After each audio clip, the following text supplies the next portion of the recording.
जयंत के English speaking class. तो guys आज हम पढ़ेंगे प्रेजेंट कॉन्टिन्यूअस टेंस। पहले भाग का दूसरा, ठीक है दोस्तों। प्रेजेंट कॉन्टिन्यूअस टेंस पिछली वीडियो में हमने पढ़ा था प्रेजेंट इंडेफिनिट टेंस यानी तातेती वाला, और इस वीडियो में हम पढ़ेंगे रहा है, रही है, रहे हैं वाला। तो गाइस अब हम आगे बढ़ते हैं, तो चलो आगे बढ़ते हैं। अब दोस्तों चलो इसकी पहचान देखते हैं, क्योंकि इस टेंस में मेन पहचान और विधि है। ठीक है दोस्तों, पहले हम इसकी पहचान देखेंगे। वाक्य के अंत में रहा है, रहे हैं, रही है पाया जाता है। ठीक है दोस्तों, इधर समझ में आ गया। यानी कि वाक्य के अंत में रहा है, रहे हैं और रही है पाया जाता है। ये है प्रेजेंट कॉन्टिन्यूअस टेंस की पहचान। अब इसका उदाहरण देख लेते हैं तो आप लोगों को और अच्छे से समझ में आ जाएगा। उदाहरण, तुम स्कूल जा रहे हो। ठीक है दोस्तों, मैं पतंग उड़ा रहा हूँ और मैं पानी पी रहा हूँ। ठीक है दोस्तों, यानी कि जिस भी वाक्य के अंत में रहा है, रहे हैं और रही है आदि पर आ जाता है ना, तो वह टेंस प्रेजेंट कॉन्टिन्यूअस टेंस का ही होता है। ठीक है दोस्तों, अब तो आपको पहचानने में कोई दिक्कत नहीं होगी। अब विधि देख लेते हैं दोस्तों। विधि, क्योंकि विधि के बिना हम इस टेंस को बना नहीं सकते हैं।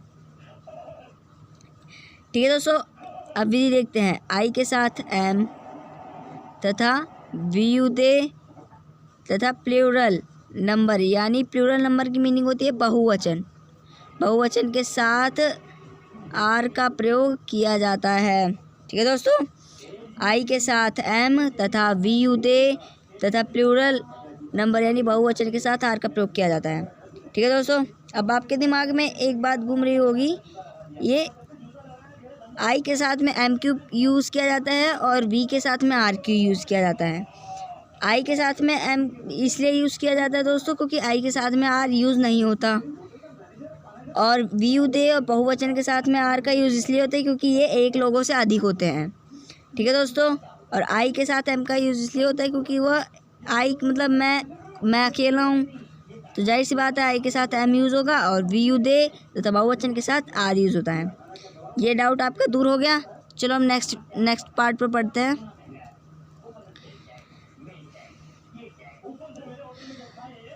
ही शी इट।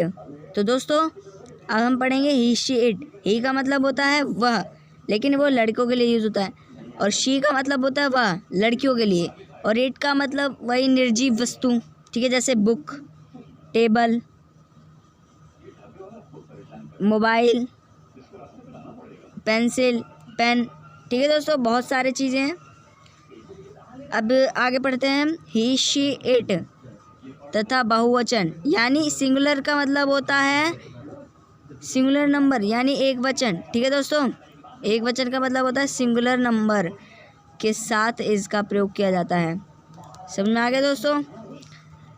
यानी ही शी इट तथा एक वचन के साथ इसका प्रयोग किया जाता है। अब आप ये भी सोच रहे होंगे कि ही शी इट के साथ आर का यूज़ क्यों नहीं किया जाता, क्योंकि ही वह एक है। ठीक है दोस्तों, शी एक है और इट का मतलब भी एक ही, अगर आपके सामने हो तो एक ही है। ठीक है दोस्तों, इसलिए इसका यूज़ इसके साथ में इज़ यूज़ किया जाता है, वरना अगर ये एक से ज़्यादा होते तो इन सभी के साथ भी आर का यूज़ होता। इतना समझ में आ गया आपको? ही शी इट तथा सिंगुलर नंबर के साथ इसका प्रयोग किया जाता है। ठीक है दोस्तों, अब आगे बढ़ते हैं।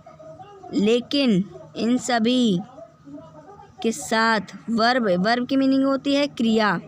ठीक है दोस्तों, वर्ब की मीनिंग होती है क्या? क्रिया की फर्स्ट फॉर्म का मतलब क्या होता है दोस्तों, मैं अभी बता देता हूँ। फर्स्ट फॉर्म का मतलब होता है पहली अवस्था। ठीक है दोस्तों, फर्स्ट फॉर्म का मतलब होता है पहली अवस्था, यानी कि फर्स्ट फॉर्म। अब आप दोस्तों सोचोगे फर्स्ट फॉर्म क्या होता है? फर्स्ट फॉर्म देखो, वर्ब की 3 फॉर्म होती हैं। फर्स्ट फॉर्म, सेकंड फॉर्म और थर्ड फॉर्म। फर्स्ट फॉर्म जैसे डू, एग्जांपल के लिए मैं बता देता हूँ, जैसे डू है क्रिया, तो ये क्रिया की पहली फॉर्म है। डिड है डू की सेकंड फॉर्म और डन है डू की थर्ड फॉर्म। ठीक है दोस्तों, इतना समझ में आ गया। अब एग्जांपल और अब आगे पढ़ लेते हैं। फर्स्ट फॉर्म पहली अवस्था के साथ आईएनजी जोड़ा जाता है, यानी कि जो मैंने आपको क्रिया बताई थी डू, उसके साथ में आईएनजी का प्रयोग, यानी आईएनजी को जोड़ा जाता है। ठीक है दोस्तों, चलो अब एग्जांपल देख लेते हैं अच्छे से समझने के लिए। एग्जांपल डू प्लस आईएनजी मिलकर क्या बना, डूइंग। ठीक है दोस्तों, समझ में आ गया आपको। डू क्रिया है और इसको जोड़ा तो आईएनजी बन गया, यानी डूइंग हो गया। Do plus ING is equal to doing. Eat plus ING, eat में हमने आईएनजी को जोड़ा तो ईटिंग हो गया।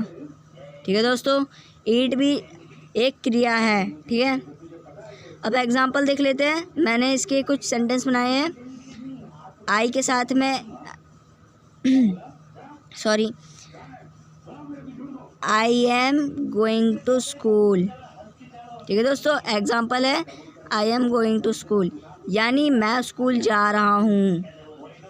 ही इज़ गोइंग टू मार्केट, यानी वह मार्केट जा रहा है। दोस्तों मैं आपको बता देता हूँ कि ये गो है, ये भी एक क्रिया ही है। ठीक है दोस्तों, I am going to school, I am going to market, तो sorry he is going to market.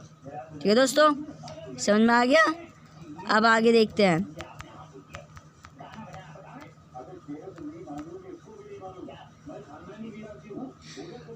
दोस्तों अब इसके एक और पार्ट आता है, वो है नेगेटिव, यानी कि इसको हम इस सेंटेंस का हम बनाना चाहे तो नकारात्मक सेंटेंस में कैसे बना सकते हैं। जैसे कि मैं आपको एक एग्जांपल देता हूँ, तुम स्कूल नहीं जा रहे। ठीक है दोस्तों, ये एक एग्जांपल है, तुम स्कूल नहीं जा रहे, क्या तुम मार्केट नहीं जा रहे। ठीक है दोस्तों, अब चलो इसे भी समझ लेते हैं, ये भी बहुत इजी है। नेगेटिव यानी नकारात्मक सेंटेंस का मतलब आपको पता ही है, नकारात्मक सेंटेंस। नेगेटिव सेंटेंस यानी वाक्य होता है, सेंटेंस का मतलब वाक्य में बनाने के लिए हेल्पिंग वर्ब यानी सहायक क्रिया। ठीक है दोस्तों, नेगेटिव यानी नकारात्मक सेंटेंस बनाने के लिए हेल्पिंग वर्ब यानी सहायक क्रिया के बाद नॉट का प्रयोग करने से सेंटेंस यानी वाक्य नेगेटिव नकारात्मक बन जाता है। ठीक है दोस्तों, समझ गए दोस्तों? इतना नहीं समझे दोबारा समझ लेते हैं। नेगेटिव यानी नकारात्मक सेंटेंस में बनाने के लिए हेल्पिंग वर्ब यानी सहायक क्रिया के साथ के बाद नॉट का प्रयोग करने से सेंटेंस यानी वाक्य नेगेटिव नकारात्मक बन जाता है। समझ आ गया होगा दोस्तों आपको? यानी नेगेटिव यानी नकारात्मक सेंटेंस में बनाने के लिए हमें हेल्पिंग वर्ब यानी सहायक क्रिया के बाद नॉट का यूज़ करना होगा। जब ये अगर हम सहायक क्रिया के बाद नॉट का यूज़ करते हैं तो हमारा सेंटेंस नेगेटिव सेंटेंस में बन जाता है। ठीक है दोस्तों, अब एग्जांपल देख लेते हैं ताकि आप लोगों को अच्छे से समझ में आ जाए। Example, I am not going to play, you are not going to school, he is not going to market, Ram is not playing ludo, etcetera etcetera. ठीक है दोस्तों? यस। एग्जाम्पल समझ लेते हैं। मैं खेलने नहीं जा रहा, I am not going to school, sorry I am not going to play, you are not going to school, तुम स्कूल नहीं जा रहे। He is not going to market, वह मार्केट नहीं जा रहा। Ram is playing ludo, Ram ludo नहीं खेल रहे, राम लूडो खेल रहा है। आदि यानी एक्सेट्रा का मतलब होता है आदि या इत्यादि। ठीक है दोस्तों, अब नेक्स्ट पेज पर देख लेते हैं। इतना तो समझ आ ही गया होगा, अगर नहीं आया होगा तो नो प्रॉब्लम। इसके आगे मैंने आपको अभ्यास के लिए यानी प्रैक्टिस सेंटेंस दिए हैं, आप उसको राइट करिए और बनाने की कोशिश करिए। चलो आगे बढ़ते हैं। अब दोस्तों इंट्रोगेटिव क्या होता है? इंट्रोगेटिव यानी प्रश्नात्मक, यानी कि जैसे प्रश्नात्मक, जैसे हमने पूछ लेते हैं क्या तुमने वह काम किया, क्या तुमने वह काम किया, हमें नहीं पता कि हाँ उसने वह काम किया या वह काम कर रहा है। ठीक है दोस्तों, प्रश्नात्मक वाक्य जैसे जिसमें क्या पहले आ जाता है, बाकी वही रहता है। ठीक है दोस्तों, चलो देख लेते हैं, अब इसे भी पढ़ लेते हैं, समझ लेते हैं।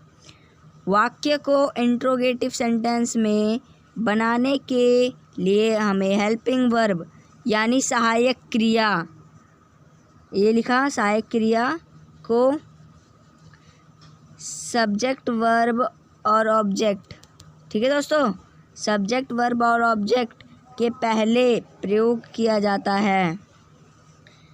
समझ गए? यानी इंट्रोगेटिव सेंटेंस बनाने के लिए हमें हेल्पिंग वर्ब यानी सहायक क्रिया को सब्जेक्ट वर्ब और ऑब्जेक्ट यानी सब्जेक्ट कर्ता क्रिया और कर्म के पहले प्रयोग किया जाता है। जैसे example, am I going to play, क्या मैं खेलने जा रहा हूँ। Are you going to school, क्या तुम स्कूल जा रहे हो। इज़ ही डूइंग होमवर्क, क्या वह होमवर्क कर रहा है। He is coming, is Ram coming, क्या राम आ रहा है। इज़ राम कमिंग, क्या राम आ रहा है। ठीक है दोस्तों, अब चलो आगे देख लेते हैं, इतना समझ में आ गया होगा। अब आगे देख लेते हैं। हाँ तो दोस्तों, इसमें मैंने आपको वो सभी डाउट क्लियर करने के लिए बनाई है ये how to make affirmative, negative और इंट्रोगेटिव सेंटेंस। यानी नेगेटिव और इंट्रोगेटिव हमने जो अभी पिछले उस पर पढ़े थे, पिछले पेज में, और अफर्मेटिव जो हमने सबसे पहले पढ़े थे, जिसमें ना ही ना आता है और ना ही क्या। ठीक है दोस्तों, अब सबसे पहले हम अफर्मेटिव समझ लेते हैं आपका डाउट क्लियर करने के लिए। अफर्मेटिव सेंटेंस ये रहे, subject plus verb plus object. ठीक है दोस्तों, no problem. Example, I am eating food, इसमें कुछ नहीं आया, बस सहायक क्रिया I am. I am eating food, you are going to school. इसमें यानी इस अफर्मेटिव में सेंटेंस सिंपली बनते हैं। ठीक है, इसमें ना ही क्या आता है और ना ही ना, यानी नहीं वाले भी नहीं आते और क्या नहीं आता। अब हाँ ठीक है दोस्तों, इतने समझ में आ गया होगा। और नेगेटिव सेंटेंस में हम देख लेते हैं, यानी ये वाला था नेगेटिव सेंटेंस में क्या होता है, सब्जेक्ट प्लस एच पी यानी हेल्पिंग वर्ब प्लस नॉट। हमने पिछले पन्ने में पढ़ा था, सब्जेक्ट आता है, फिर सहायक क्रिया यानी कि हेल्पिंग वर्ब, फिर उसके बाद नॉट का यूज़ होता है, फिर वर्ब प्लस ऑब्जेक्ट आता है, यानी सब्जेक्ट सहायक क्रिया फिर नॉट लगाएंगे, फिर क्रिया फिर ऑब्जेक्ट। अब एग्जांपल देख लेते हैं, आई एम नॉट ईटिंग फूड। ठीक है दोस्तों, मैं खाना नहीं खा रहा। समझ आ गया? जैसे आई है सब्जेक्ट, एम है हेल्पिंग वर्ब यानी एच पी वर्ब, और नॉट है, नॉट तो हमने जैसे पढ़ा है कि हेल्पिंग वर्ब के बाद नॉट आ जाएगा। एम हेल्पिंग वर्ब में नॉट आ जाता है, फिर वर्ब यानी कि ईट क्या है, वर्ब है। ईट के बाद फिर ऑब्जेक्ट आता है। ऑब्जेक्ट क्या है, वो क्या कर्म कर रहा है, खाना खा रहा है। ठीक है, समझ में आ गया दोस्तों? यानी आई am not eating food, he is not drinking water, अब इसमें आपको सब बताते हैं ही क्या है, ही करता है, इज़ हेल्पिंग वर्ब है, और नॉट ये नॉट है, और ड्रिंक मतलब वर्ब है, और वाटर ऑब्जेक्ट है। ठीक है दोस्तों। अब दूसरे वाले में देख लेते हैं। We are not eating food, हम खाना नहीं खा रहे। वी क्या है, सब्जेक्ट, आर क्या है, HP वर्ब यानी हेल्पिंग वर्ब, और नॉट ये रहा, हेल्पिंग वर्ब के जस्ट बाद दिया जाता है नॉट। ठीक है दोस्तों। और फिर क्या आता है, ईट, ईट क्या है, वर्ब। ठीक है दोस्तों, ईट क्या है, वर्ब। उसके बाद क्या आ जाता है, सब्जेक्ट, उसके बाद आता है ऑब्जेक्ट। समझ में आ गया आपको दोस्तों इतना? ये तो बहुत इजी है, अगर आप ध्यान देंगे ना इस टेंस को समझने में तो आप बहुत जल्दी सीखेंगे। ठीक है दोस्तों। चलो हम नेक्स्ट पन्ने पर आते हैं। अब इसमें हम पढ़ेंगे इंट्रोगेटिव यानी क्या वाले वाक्य। ठीक है दोस्तों, जो हमने पिछले उसमें देखा था, पिछले पन्ने में। इंट्रोगेटिव क्या होता है, HP, जिसमें क्या वाले वाक्य आते हैं वो इंट्रोगेटिव कहलाते हैं। जैसे कि मैं आपको एग्जांपल दे देता हूँ। क्या तुम स्कूल जा रहे हो, हमें जानने के लिए क्या तुम स्कूल जा रहे हो, क्या तुम खाना खा रहे हो, क्या तुम पानी पी रहे हो, क्या तुम पतंग उड़ा रहे हो। ठीक है दोस्तों, ऐसे वाक्य आते हैं जिसमें क्या सबसे पहले आता है। जैसे हम चलो समझ लेते हैं, HP यानी हेल्पिंग वर्ब, फिर प्लस सब्जेक्ट प्लस वर्ब, फिर उसके बाद ऑब्जेक्ट। ठीक है दोस्तों, हेल्पिंग वर्ब के बाद आता है सब्जेक्ट, सब्जेक्ट के बाद आता है वर्ब, वर्ब के बाद आता है ऑब्जेक्ट यानी सहायक क्रिया, फिर कर्ता, क्रिया और कर्म। अब एग्जांपल देख लेते हैं हम समझने के लिए। आई, इसमें दोस्तों आई सबसे पहले नहीं आएगा, समझ गए?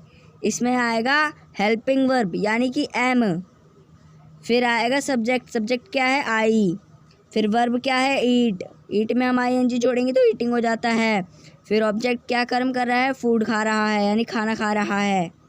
ठीक है दोस्तों। अब नेक्स्ट एग्जांपल देख लेते हैं। इज़ ही ड्रिंकिंग वाटर, क्या वह पानी पी रहा है।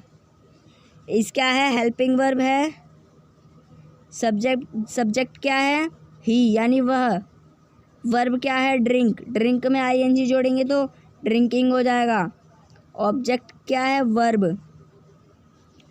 अब दूसरा एग्जांपल नेक्स्ट वाला देख लेते हैं। इज़ शी डूइंग वर्क, क्या वह काम कर रही है। अब इसमें आप दोस्तों मुझे कमेंट करके बताना कि यानी हेल्पिंग वर्ब क्या है, सब्जेक्ट क्या है, और वर्ब क्या है, और ऑब्जेक्ट क्या है।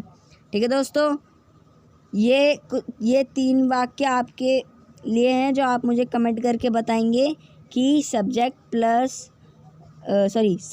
क्या है, वर्ब क्या है, ऑब्जेक्ट क्या है, और हेल्पिंग वर्ब क्या है। ठीक है दोस्तों, आपको ये पक्का कमेंट करके बताना है मुझे। ठीक है दोस्तों, चलो हम नेक्स्ट पढ़ने पे चलते हैं। हाँ तो दोस्तों, ये हैं आपके लिए मैंने बनाए हैं प्रैक्टिस सेंटेंस, यानी ये जो सबसे पहले ये जो सेंटेंस दिख रहे हैं ये है अफर्मेटिव सेंटेंस। ठीक है दोस्तों, अफर्मेटिव सेंटेंस वही जो मैंने आपको बताया था, सिंपल वाले आते हैं जिसमें ना ही आता है और ना ही क्या आता है। ठीक है दोस्तों, जैसे affirmative, I am eating food, मैं खाना खा रहा हूँ। यू आर राइटिंग लेटर, तुम पत्र लिख रहे हो। You are going to school, हम स्कूल जा रहे हैं। ठीक है दोस्तों, दे आर प्लेइंग, वे खेल रहे हैं। ही इज़ ईटिंग फूड, वह खाना खा रहे हैं।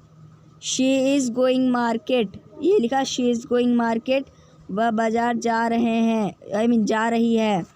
जिसमें भी शी आ जाता है उसके अंत में ही जरूर आए, क्योंकि शी लड़कियों के लिए यूज़ होता है। ठीक है दोस्तों, समझ में आ गया। और Ram is taking bath, Ram नहा रहा है। ठीक है दोस्तों, ये राम नहा रहा है। अरे बहुत इजी सेंटेंस है, आप तो सीख जाओगे। ठीक है दोस्तों, अब नेक्स्ट पे चलते हैं जहाँ पे मैंने नेगेटिव वाले बनाए हैं, नेगेटिव सेंटेंस बनाए हैं आपके प्रैक्टिस के लिए। ये देखिए दोस्तों, हम आ चुके हैं नेगेटिव सेंटेंसेस पे, यानी जो मैंने आपके लिए बनाया है नकारात्मक वाक्य। क्या? नकारात्मक वाक्य। तो दोस्तों हम स्टार्ट करते हैं। आई एम नॉट ईटिंग, मैं खाना नहीं खा रहा।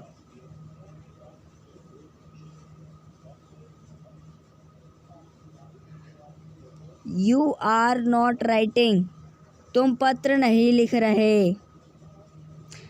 We are not going park, हम पार्क नहीं जा रहे। They are not going to park, वे पार्क नहीं जा रहे। She is not going to sleep, वह नहीं सो रही। Sorry, he is not sleeping, वह नहीं सो रहा। क्या है, थोड़ी मिस्टेक हो जाती है ना, टेंशन में हो जाता है, थोड़ी मिस्टेक हो जाती है सभी से। ही इज़ नॉट स्लीपिंग, वह नहीं सो रहा। शी इज़ नॉट गोइंग, वह नहीं जा रही। ठीक है दोस्तों, समझ में आ गया? यानी ये नेगेटिव है, जो नकारात्मक सेंटेंसेस है, इसमें ना ज़रूर आएगा हेल्पिंग वर्ब के बाद, यानी हेल्पिंग वर्ब के बाद नॉट ज़रूर आएगा।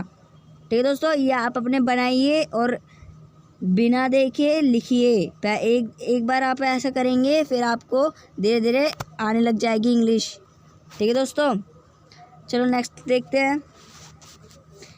अब हम आ जाते हैं इंट्रोगेटिव, यानी कि प्रश्नात्मक वाक्यों पे, जो हमने पिछले उस पर पढ़ा था। इंट्रोगेटिव सेंटेंस किसे कहते हैं? प्रश्नात्मक। ठीक है दोस्तों, प्रश्नात्मक वाक्यों को इंट्रोगेटिव सेंटेंस कहते हैं, जिसमें क्या सबसे पहले आता है? सभी से पहले क्या आता है, फिर उसके बाद आता है सब्जेक्ट, फिर हेल्पिंग वर्ब, फिर वर्ब, फिर ऑब्जेक्ट। ठीक है दोस्तों, चलो पढ़ते हैं। क्या मैं खाना खा रहा हूँ? Am I eating food? क्या तुम सो रहे हो? Are you sleeping? ये मैंने टैटू बना दिया है, मतलब ये स्टिकर लगाया है ताकि आपको थोड़ा मज़ा आए। क्या हम जा रहे हैं? Are we going? ठीक है दोस्तों, क्या वह सो रहे हैं? Is he sleeping? क्या वह पानी पी रही है? Is she drinking water? Water के लिए मैंने ये टैटू बनाया, स्टिकर लगाया है वाटर का, तो आप समझ जाइएगा। और ये इसमें स्पेस देना भूल गया, उसके लिए माफ़ी चाहता हूँ। क्या राम नहा रहा है? Ram is Ram taking bath? क्या राम नहा रहा है? Is Ram taking bath? ठीक है दोस्तों, अब चलो अगले देखते हैं। तो दोस्तों, thank you for watching my video. और मुझे आपसे आशा रहेगी कि आप जल्दी से जल्दी टेंस सीखेंगे और अपने दोस्तों या अपने बड़े से किसी से बोलेंगे इंग्लिश स्पीकिंग। ठीक है दोस्तों, अगर आपको वीडियो अच्छी लगे तो प्लीज़ लाइक एंड सब्सक्राइब और कमेंट देना ज़रूर ना भूलें। ठीक है दोस्तों, क्योंकि मैंने आपके लिए इतनी मेहनत आपको पढ़ाने के लिए की है, ताकि आप दूसरों के साथ इंग्लिश बोलें। ठीक है दोस्तों, चलो बाय।